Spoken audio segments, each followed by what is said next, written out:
Hello, this is Michel Leviathan Sorbet, and you are watching a new episode of Wojennik TV. Back in 1939, when Poland was attacked and then occupied by Nazi Germany and the Soviet Union, Poland didn't cease to exist.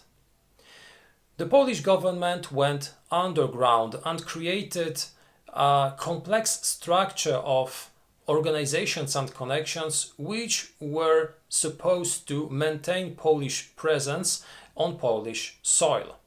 So the Polish underground state, which was created at that point, consisted of many different pillars, of an educational pillar, of a jurisdiction pillar, of a military pillar.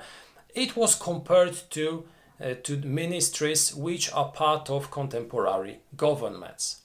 This was something exceptional, both in the scope of Europe or of the world, because it is hard to find any other such well-organized underground structures than the Polish underground state. Thanks to a game published in 2019 by the Polish Institute of National Remembrance, it is possible now to better understand how the Polish underground state was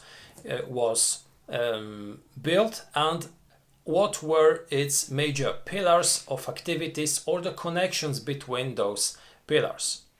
This is a game designed by Dr. Zofia Fenrych and by Maciej Frycz, which is for 2 to 4 players aged 10 or higher. The time of play is from 15 to 20 minutes, so it will be a very short game. But this is a game which has for its main objective to teach history and to teach about players who want to discover this game how the Polish underground state was organized. So how was it organized? I'll explain it during this review. During this review I will show you the game, I will show you how the game works, and at the end I will give you also my final thoughts and a final recommendation concerning this title. So let's begin. Here is the Polish underground state prepared to play a game. Now, among the components that you receive inside the game box, the biggest one and the most pretty is without any doubt the playing board. The game board, which is divided into two parts. The first one will be used to play. Here you will be placing the tiles used in the game. The second part of the board is strictly decorative and for adding additional climate to the game, and it depicts some of the basic connections and of the pillars of the Polish underground state. When I unboxed this game when I saw this board for the first time, I was really impressed because I really like the artwork. It's very appealing, it's very dynamic, it's interesting, it's very attractive. And I thought that this part of the board will also be used during gameplay. Unfortunately, it is not. But without any doubt, it is absolutely a very pretty depiction. I like it a lot. Now, the part of the board which you will be actually using is the bottom part, so half of the board on which you will be placing tiles. The Polish underground state is a tile placing memo-like game in which you will be using 3 kinds of tiles. The first type of tile will indicate the pillar of the Polish underground state. For instance, you will get the connection pillar, or for instance the press pillar, or the jurisdiction. So you will get the major sectors of the activity of the Polish underground state. Those sectors will be additionally divided into specific actions. For instance, you will get the redaction of the preparation of texts for the underground press. You will get also, for instance, internal communication. You will get diversion. You will get intelligence, etc. All those major those major activities which were part of the actions of the Polish underground state. Those tiles are, as I already showed, double-sided, because first of all you get the information about the type of activity. Here, for instance, it is the death penalty execution, and the person, the character who was responsible for this activity, for those actions in the Polish underground state. While preparing the game, we are placing those tiles face down. The third set of tiles are the yellow double-sided tiles, which represent those characters. So here, as you can see, you get the same back of the tile, but you get the same set of the characters which are put onto the board at the game's start. And your objective as a player will be to associate those characters to the precise location on the board of their real activity in the Polish underground state. So those tiles will be distributed among all the players, and each player during his turn will draw one of his tiles, and he will try to put this tile onto its associated space. So for instance, drawing Bolesław Kontrem will require me to find for what activity Bolesław Kontrem was responsible in the Polish underground state. And if I manage to uncover the correct tile, I can replace this tile on the board and keep the blue tile up until the game end. At the game's end, which happens when all the tiles were placed on the board, so all the characters will be associated correctly to their activities, and at that point each player will count the number of tiles. We get a few possibilities. We can count the number of points, because each player will have the same number of tiles. So the points are granted in accordance to the order in which the players manage to put all their tiles. The first one, for instance, while playing a 4-player game, will get 3 points, the second one 2 points, the third 1, and the last one will receive nothing. But the points are also granted for finishing one of the pillars. So if 2 tiles were already uncovered and somebody manages to uncover the third remaining one, he will also get the pillar tile, which will be worth 1 additional point at the game's end. We get also additional variants in this game. For instance, we get a variant which is recommended especially for playing with children, in which one of the possible moves is also consulting the booklet added to the game. So instead of trying to guess where a person should be placed, we can grab the booklet and search for this character, because the booklet includes also a brief description of the Polish underground state and also an information about all the characters which are presented on the tile. So if we want to learn more about those characters, we can open this booklet and read sometimes very long passages, very detailed information about those characters. So when reading such an information, we skip our move, but when the turn returns to us, we will be exactly knowing where to put the tile. Apart from those variants, we get some additional ones. One of them, which is in my opinion very interesting, is a variant in which we'll be using only one set of tiles, for instance the yellow ones. We will draw one of the tiles randomly, starting a set of connections. We will be trying to place all the tiles from this yellow set in such a way that they become connected one to another. So we'll be trying, using some arguments, using some information about the activities of those persons, create a whole connection of the Polish underground state represented by those characters. So this variant is recommended for players who well know the characters, who know what those characters were doing during World War II.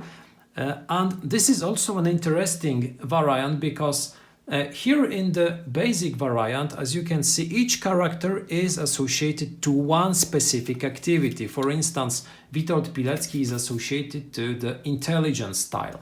But Witold Pilecki could have been also placed, for instance, in the organization of some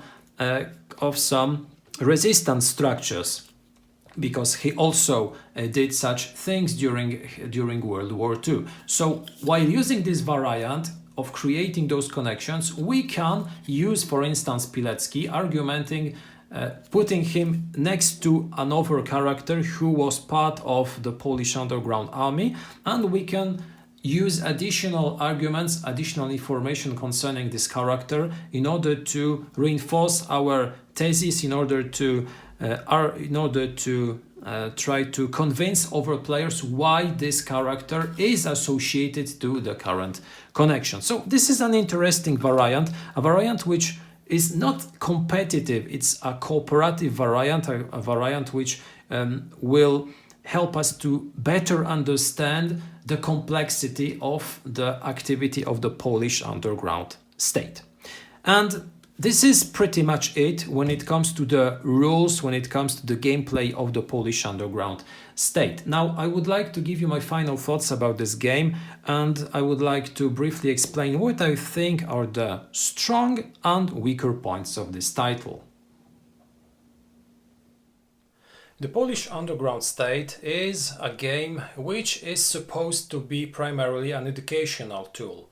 And judging this game based on this assumption, I must say that it is a game which really can teach you a lot about the Polish underground state, especially about the main characters which were involved in the activities of the Polish underground state during World War II.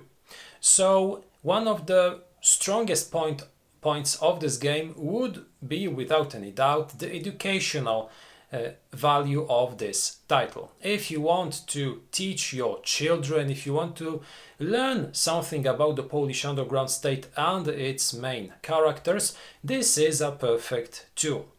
At the same time, it is sad that the game was published only in Polish, because this is a game which is not language dependent. You have names on tiles, but it is not a problem to play the game even if you do not know the language. Unfortunately, the rulebook and the additional information, the booklet added to the game, was written only in Polish. So if you're unable to speak Polish, you will not be able to read about the Polish underground state.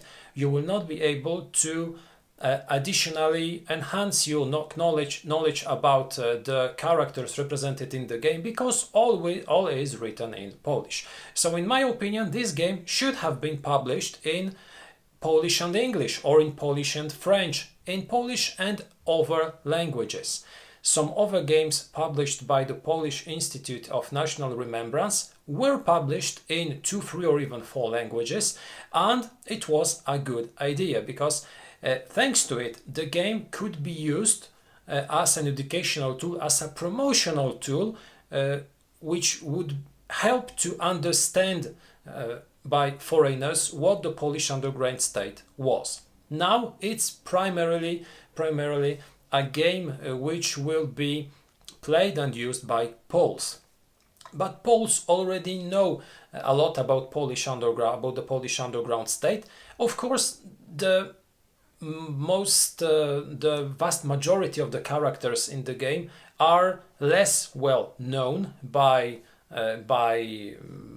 Polish adults and by Polish children, so it still will be an interesting educational tool, but it could have been a very much better educational tool which could be used also for foreigners. A strong point of this game is without any doubt the booklet. If the language put apart, if we judge this booklet based on its content, I must say it is very well written, because it has a brief explanation of what was the Polish underground state, how it was organized, and then it has also the information about all the characters represented in the game. So from that point of view, it is good that those information were added to the game. Thanks to it, you can learn a lot.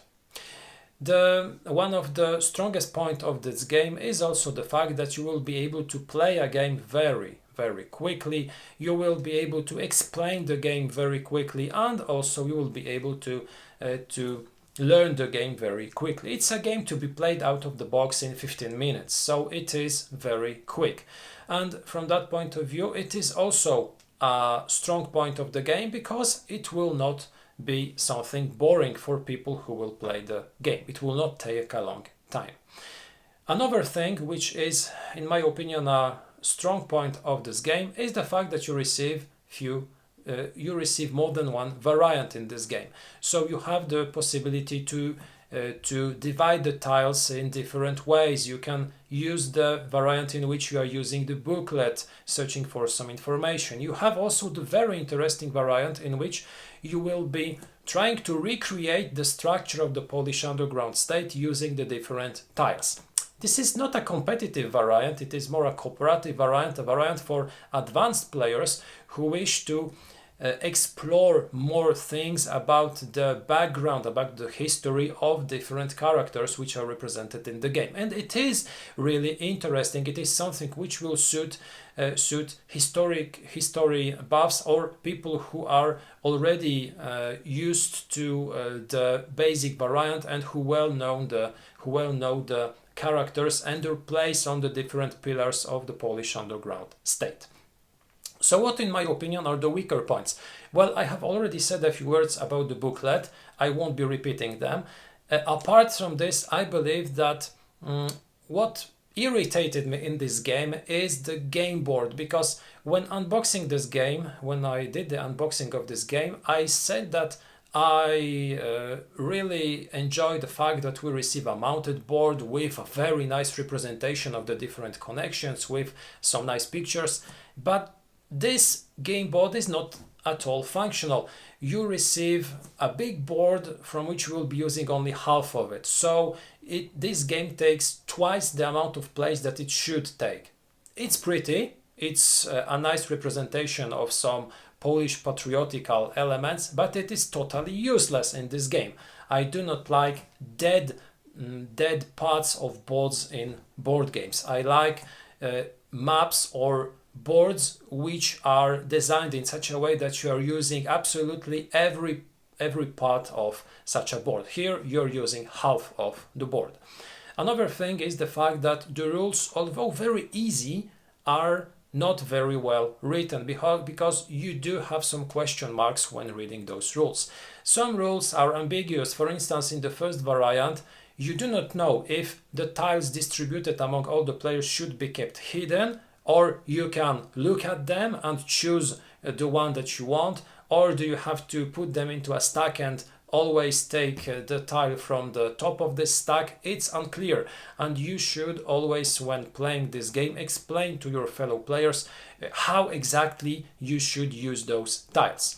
Another thing is that, in my opinion, the game is bugged in the way that the rules governing the points attributed to players are not very well thought, because it is possible to be first, so to finish the game first, mainly correctly associating your tiles with the place of the second set of tiles on the board, and to lose the game because you do not get any bonus points for finishing the different pillars of the Polish underground state organization.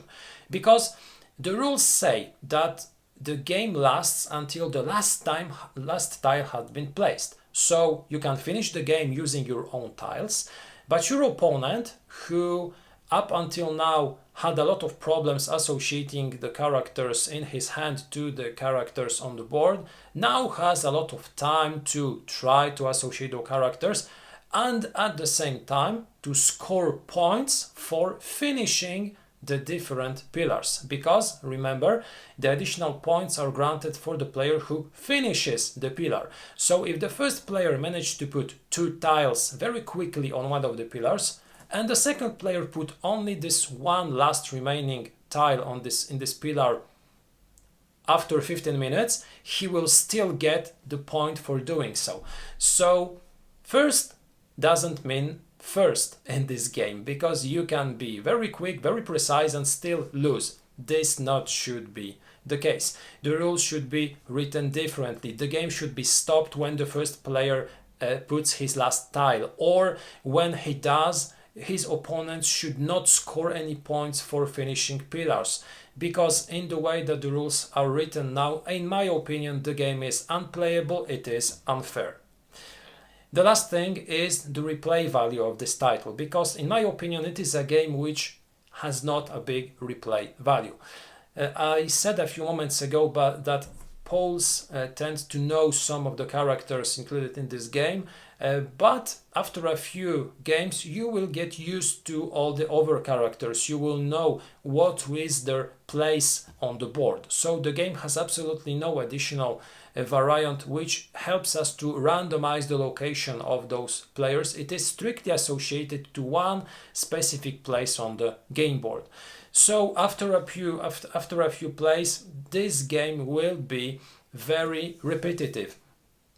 The only thing which could be a hope rope, a helping rope at that point will be the additional variant which requires you to recreate the structures of the Polish underground state using one of the set of the tiles. So when you discover the game, you will play the basic variants. When you well know the game, the only variant which will have any sense will be the one where you will be recreating this structure. But at that point, it will not be a game anymore. It will be more of an educational tool, a thing that you will be taking from your shelf in order to once more take a look at the characters of the Polish underground state and maybe to explore with additional depth their background. Not every gamer will be keen on doing so. So this game, after a few plays, will just lose its most important value, the replay value.